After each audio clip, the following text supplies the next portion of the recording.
আসসালামু আলাইকুম। হ্যালো বন্ধুরা, কেমন আছেন আপনারা? আজকে আমি দেখাবো বাটা মাছ দিয়ে কুমড়ো বড়ি দিয়ে রান্না করা। সঙ্গে থাকুন। এই তো তেল ঢেলে দিলাম।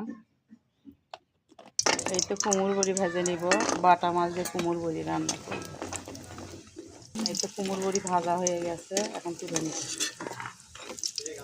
বাটা মাছ ভেজে নিব। এই তো তুলে নিলাম। এই তো আমার মাছ ভাজা হয়ে গেছে। এখন পেঁয়াজ মরিচ দিব এর ভিতরে।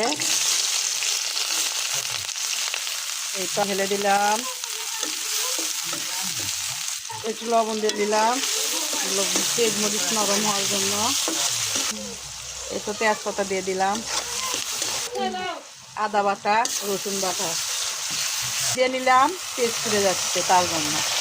এই তো কাঁচামরিচ দিচ্ছি, তারপরেও একটু গুঁড়ো মরিচ দিলাম তরকারি কালারটা সুন্দর আসার জন্য। তারপরে দিলাম হলুদ।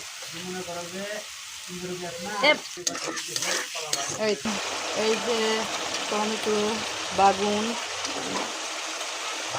বেগুন বেগুন বেগুন যখন দাম বেশি হয় তখন বলে যে এই ভাই বেগুন কত, আর যখন বেগুনের দাম কমে যায় তখন কয় যে বাগুন কত, এ ভাই বাগুন কত রে, তাই কয় যে বেগুন। তার সাথে হলো করে আম বাগুন, টমেটোর দাম কত, এখন এটা হলো করে আম বাগুন, এখন টমেটো হয়ে আছে, পরে আম বাগুন হয়ে যাবে দাম কমে গেলে।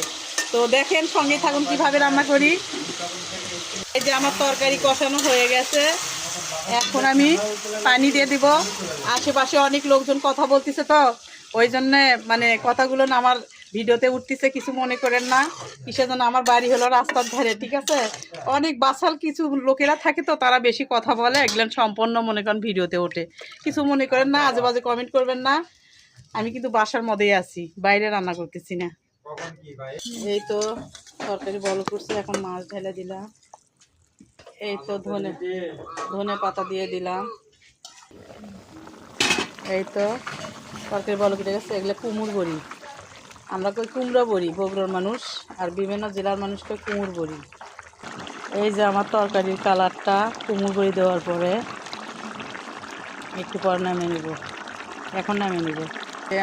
এই যে আমার তরকারি হয়ে গেছে, এখন নামিয়ে নিব। এই যে আমার তরকারি ঢালে নিলাম।